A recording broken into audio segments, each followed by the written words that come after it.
that looks pretty rough. How do we get this to final product? A little elbow grease and sandpaper. At this stage, sanding will do it. This is rough enough where you can again go back to about 320 grit just to smooth it up and get the shape right. You can see that there's a fuzziness to it here, and that's from it's only been touched in these spots with the replicating tool, which is like a router. Okay. So simple sanding will clean that up. At that stage, when you're shaping and really taking out bad blemishes, you use a sanding block, a nice flat surface. Not that there are many flat surfaces on here, but you're not going to make any inadvertent dips and dents. But use flat. And when you're using a block, the one thing you want to be careful of is on any of the nice sharp angles, like the edge of the cheek piece or the edge of the barrel channel. You don't want to go over and round them off. Keep it flat. That's what the block is for primarily. Keep it really flat to the surface. Other places you get some tight round curve under the cheek piece. You find a dowel, like broomstick handle might be about right in that case, or whatever fits the contour about right, and you wrap your paper around that and rub it on there. So you're still using a block, but it's a dowel shaped block that will work. And what grit do we start with? 320? At this, yeah, when it's this course, you would do some measure 200, 320, probably 320 would be about right.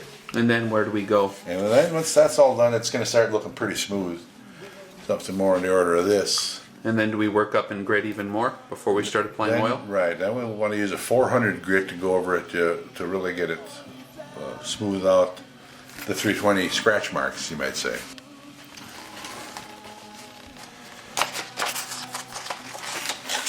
What do we got here? Okay, here we have one that's just as you get it when you order one of those 80% finished stocks. Pretty rough. Sometimes they're quite finished, and other times not so much. And you need to do a lot of finishing. Again, as I said, use a sanding block for any of the relatively flat surfaces.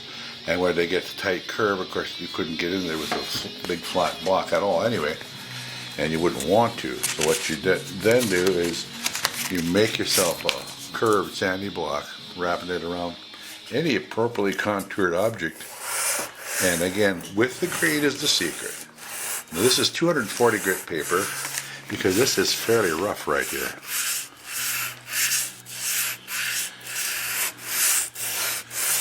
And you just, lots of patience and all this. That probably should be the byword of working with anything Gunstock, whether it be finishing or refinishing. It takes as long as it takes, as the saying goes. Okay, we can see already it's quite improved from the rough area here. And you just keep at it until you've got a nicely contoured and sanded as smooth as you can get it. Once that's all done, we have one here where some of this is about ready for the next stage.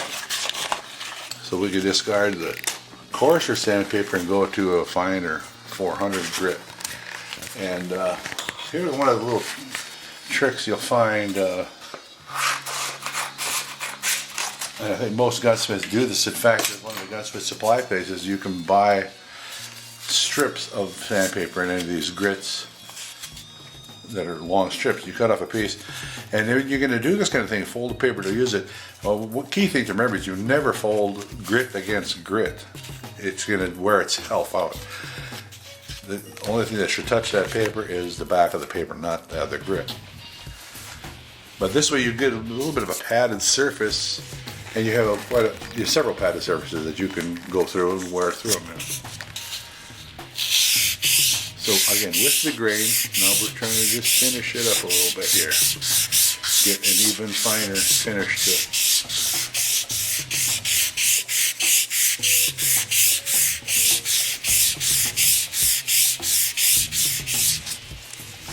And at this stage, you usually don't need a block. Because, like I say, it's a fine enough paper, it's not going to be that aggressive and take off too much wood at once normally. And we're trying to go straight on with the grain. Always with the grain, yeah.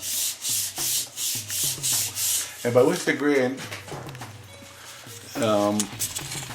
Like right, what do we do right here? Right here, again, you can kind of go, but the great, this is, it's kind of a judgment call on the thing, because it almost takes a tight curve of swirl, and you don't want to be swirling, because invariably you're going to be on the edges, Generally crossing with the grain. something. Generally with the grain. With the length of the stock might be a better way to say it.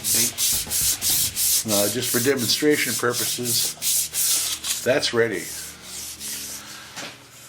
Oh, that's pretty smooth. And very smooth. Now, I've seen some 800 grit paper you mentioned earlier. What would we use that for? That's for sharpening. Oh, that's just for Chisels, sharpening tools. knives, stuff, yeah. So 400 grit is fine as we're going to get on the stock. That's as far as we need to go. Now, We don't need to stain it, huh? no, we don't. Normally, of course, what I would do is I would sand the entire stock to that finish.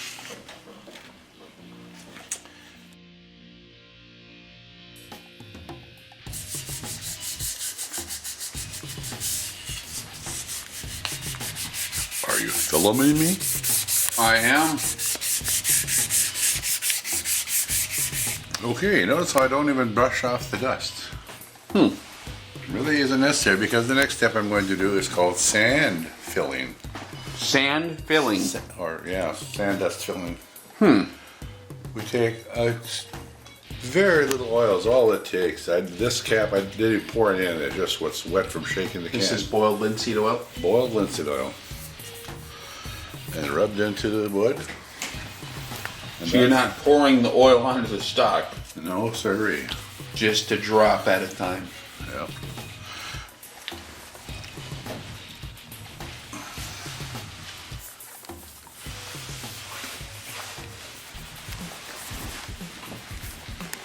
And this is where you get your first clue of what color that stock is going to be. Because even though you can have, like, say, a variety of stocks on hand, you never really know what that color of the wood is until you apply the oil. And it brings out that natural color. You can get a clue to, and you're selecting a stock as to what color the wood will end up being by simply wetting the wood. And for a few moments you can see what the color it's going to be. But then, So we have oil on. I have oil on. And, like, see, this paper is quite smooth already, so.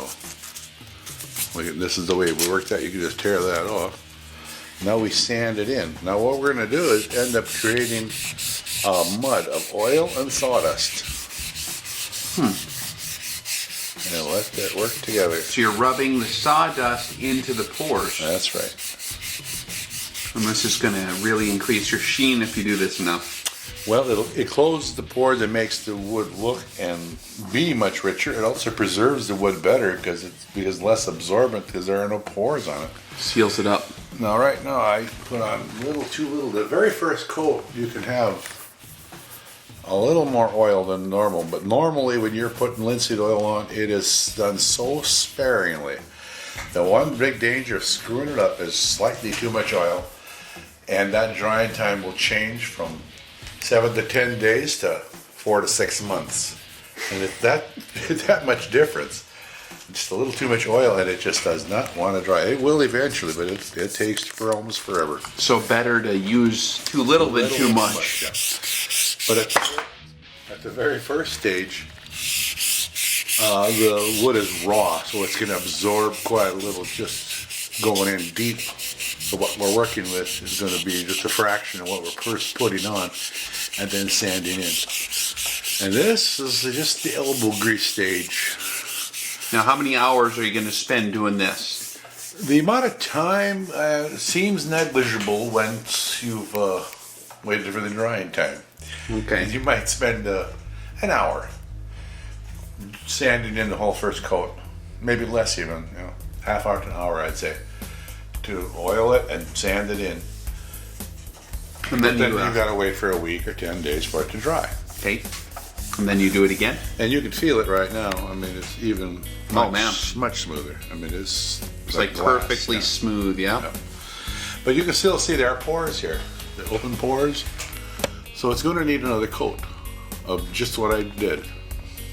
We'll do the whole stock with this, park it for 10 days, or however long it takes, I really should say. But when it's dry, you want to really make sure there's no tackiness at all. It is bone dry. Then again, you do at that time the next coat it's gonna take far less oil. So you keep, you just spread it out quite thin. okay, less and less oil every time. Well, each successive time. The first one is the only one that takes a little more. The rest of them are all just a very, very thin coat of oil. You talking 1 drop per square foot type deal? Yeah, like I say, I dip my finger and I might do the whole half of a buttstock. I dip it again for the entire other half of a buttstock. Okay. That's about the quantity, you know. Then maybe 2 or 3 times, just the first joint of the finger dipped in oil. Yep.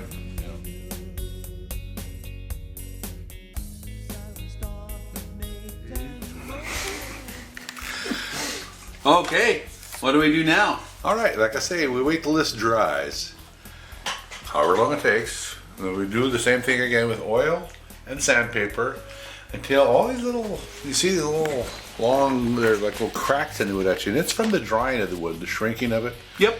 And then there's some that are simply pores, they're little the dark dots. A lot of the smaller ones are already filled. Some of these you can see are actually still open. And so we keep producing this little slurry, this mixture of oil and sawdust. And then, and here's the other very important part of it. Once you've done that, then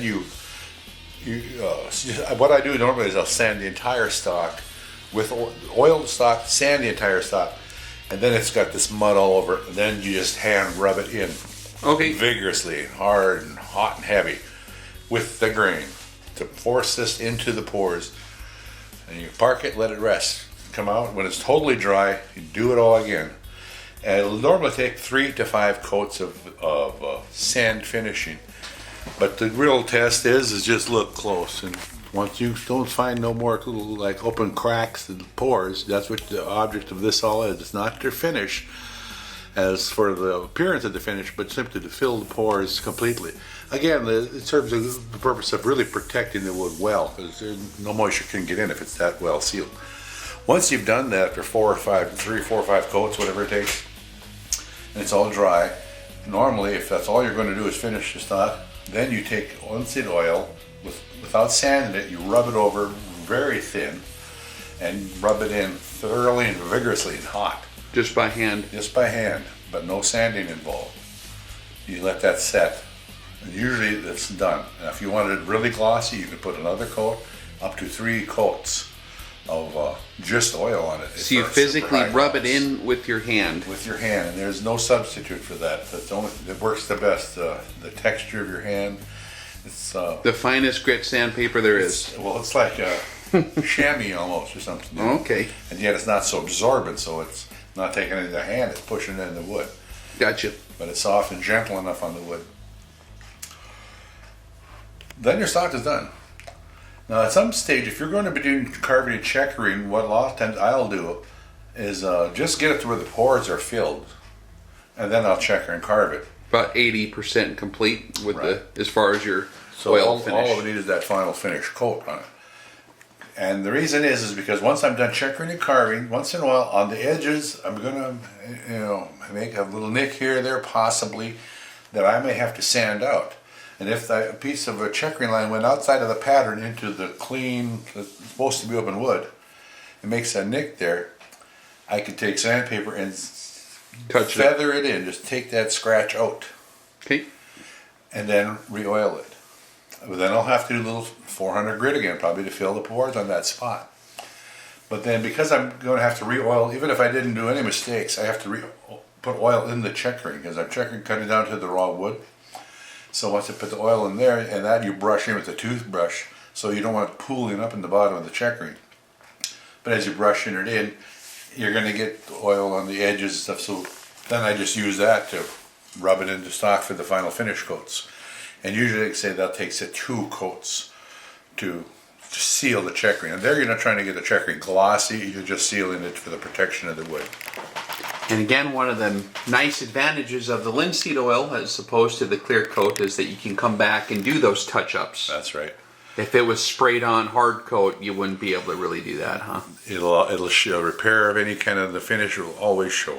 Okay, but not with the linseed oil. Linseed this is oil, totally easy to work with. It's a total invisibly repairing spot repairs. And like I say, it's just one of the most durable. It can sit in the sun. It can sit in a humid climate. It's not going to decompose. Right. And you're all done. You rub in, like say, up to 3 coats of just oil as a final finishing, dry time between to get a nice gloss like most of those. This one I deliberately wanted to be a more flat finish. Okay. So basically that's 1 coat, a finish. The sanding I did the same. It took like 4 or 5 coats, whatever it was. And but then 1 coat of finishing on it. Now if you have finished the gun to where it's got a high gloss and you decide, I don't think I like that look, you can make it, turn it into a matte finish by using quadruple O steel wool, a very fine steel wool, and very lightly go over the entire surface. There'll be no scratches that you can see, but it'll just dull take the high gloss off of it. So you can increase or decrease the gloss as you see fit. Right. Another nice thing about the linseed oil. One of the old ones they used to use other than steel wool was they call rotten stone.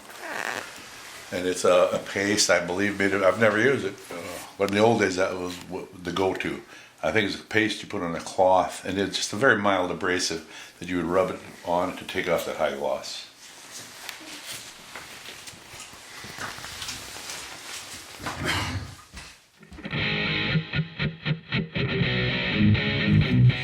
What? Now, whenever sanding a stock, it's always best to have cookies on hand. Excess cookie crumbs when eaten over the stock can be rubbed right into it for a lovely chocolate chippy finish.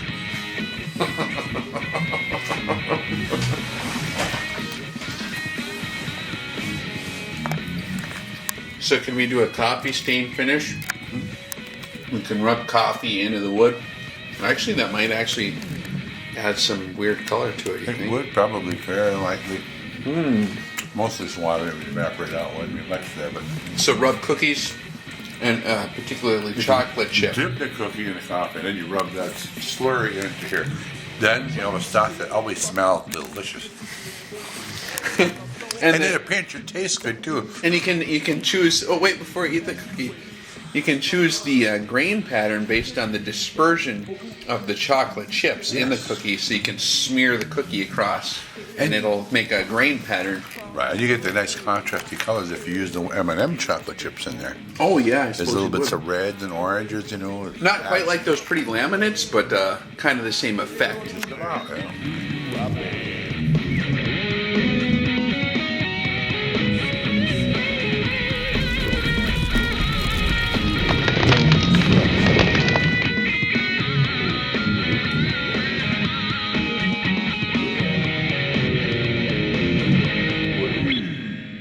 What's that little round thing over there? Get